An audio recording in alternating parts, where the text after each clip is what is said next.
শুভ সকাল বন্ধুরা, সবাই কেমন আছো? আশা করছি ভালো আছো, সুস্থ আছো। আমরাও মোটামুটি ভালোই আছি। আর এখন বাজে প্রায় 11টা মতো। আমি রান্না বসিয়েছি। সকালবেলা ভাত আর আলু সেদ্ধ করেছিলাম, দাদাভাই খেয়ে কাজে চলে গেছে। আর এখন রান্না করছি ডিম। তো 3টে ডিম নিয়ে এসেছিলাম। ডিম 3টে সেদ্ধ করে নিয়েছি আর একদম চাকা চাকা করে কেটে ভেজে নিয়েছি। আর এখানে দেখো আলু সেদ্ধ করে নিয়েছি, ডিমের সাথে আলু সেদ্ধ করে নিয়েছিলাম। আর কলা দিয়েছি, একটা কাঁচকলা, তো সোনাইয়ের জন্য ওটা।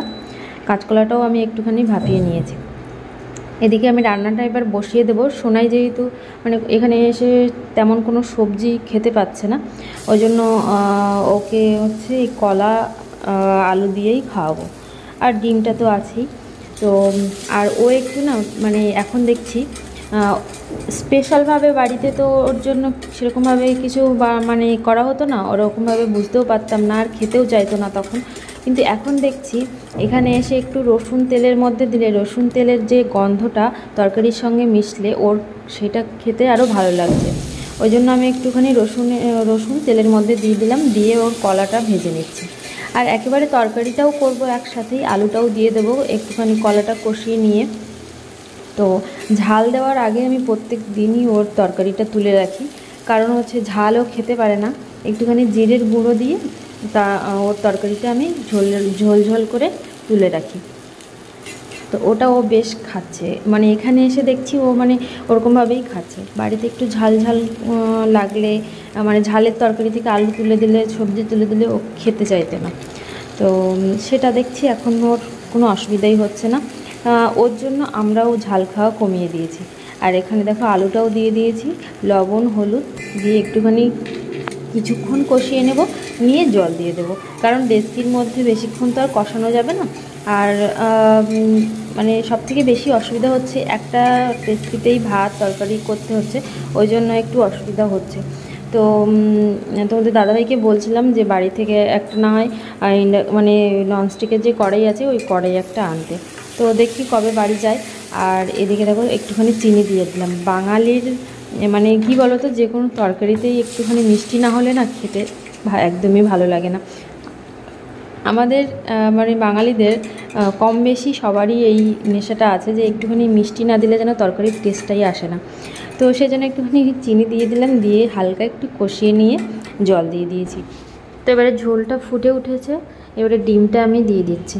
ডিমটা দিয়ে হালকা একটু জিরের গুঁড়ো দিয়েছিলাম, দিয়ে একটুখানি ফুটিয়ে সোনাইয়ের জন্য তরকারিটা আমি তুলে নিয়েছি। তো এই তরকারিটা সোনাইকে দেব, আর আমাদের যে তরকারিটা আছে সেটা এটা। তো এর মধ্যে একটুখানি এবারে জিরের গুঁড়ো আর একটুখানি বেশি করে দিয়ে দিচ্ছি, আর সামান্য দিয়ে দেব গরম মশলা। ডিমের তরকারিতে একটু গরম মশলা না দিলে একদমই ভালো লাগে না খেতে, তাই জন্য একটুখানি সামান্য পরিমাণে গরম মশলা দিয়ে দিচ্ছি। দিয়ে এবারে একটুখানি কিছুক্ষণ ফুটিয়ে নামিয়ে নেব। তো আমার তরকারিটা রেডি হয়ে গেছে। তো চলো, আমার রান্নাবান্না ডান। আর দুপুরের আর রাত্রের একেবারে তরকারি করে নিয়েছি। চাইলে একটুখানি রাত্রেবেলা ভাত করতে হতে পারে। তো এদিকে দেখো ঘর মুছতে চলে এসেছি। আর ঘরটা আমি একদিন বাদে বাদেই মুছি, তো সেজন্যই আর স্নান করার আগে ঘরটা মুছে আমি স্নান করতে যাব। আর ওদিকে দেখো সোনাই বাথরুমে স্নান করছে, একা একাই স্নান করে এখন। জল পেলে ও তো আর কিছুই বোঝে না আর কি, কোনো দিকেই তাকায় না। বাড়িতেও যেমন, এখানেও এসে তেমন। আর এখানে তো বাথরুমে একা একাই স্নান করতে পারে। তো ওদিকে স্নান করছে আর আমাকে ডাকছে, বলছে মা আসো মা আসো। আমি না গেলে ওর আবার ভয় ভয় করে, মাঝে মাঝে একটুখানি ভয় করে। তো সেই জন্য আর আমি এদিকে ঘরটা মুছে নিয়ে তারপরে যাব স্নানে। ওকে আগে স্নান করিয়ে বার করব, তারপরে আমি যাব স্নানে। না হলে আমি যতক্ষণ স্নান করব ততক্ষণ ও স্নান করবে। ওই জন্য অতক্ষণ স্নান করলে একটা নতুন জায়গায় এসছে, ঠান্ডা লেগে যেতে পারে। তো এদিকে দেখো মোটামুটি আমার ঘর মোছা হয়ে গেছে। মাঝে মাঝে ঘরটা না মুছলেও কেমন একটা লাগে। আর আজকে সকালে না, সকাল সকাল একদম সকাল সকাল উঠেই আগে ভাত বসিয়ে দিয়ে আমি একটা কাঁথা কেচে দিয়েছি, কারণ যে কাঁথাটা নিচে পাতা ছিল সেই কাঁথাটা নোংরা হয়ে গেছিলো। আর নিচে তো বুঝতেই পারছো, আর এদিকে বালি পায়ে পায়ে নোংরা আসছে, তো ওই জন্য কেমন একটা চ্যাটচ্যাট করছিলো, কেচে দিয়েছি। আর সকাল সকাল না কেচে দিলে না শুকোবে না। এখানে সামনে একটু রৌদ্রের প্রবলেম আছে, রৌদ্রটা খুব কম আসে।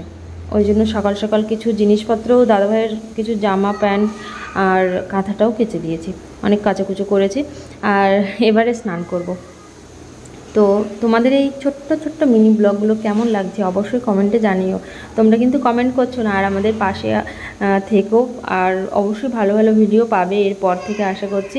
এখন হয়তো ছোট ছোট ভিডিও দিচ্ছি, এখন নতুন একটা জায়গায় এসেছি, সেইভাবে গুছিয়ে উঠতে পারিনি, তো সেই জন্য মানে তেমনভাবে ভিডিও করতে পারছি না। তো চলো আজকে ভিডিওটা আর বেশি বড় করব না। যদি ভিডিওটা ভালো লাগে অবশ্যই লাইক কমেন্ট করো। আজকের মতো টাটা, দেখা হচ্ছে নতুন ভিডিওতে।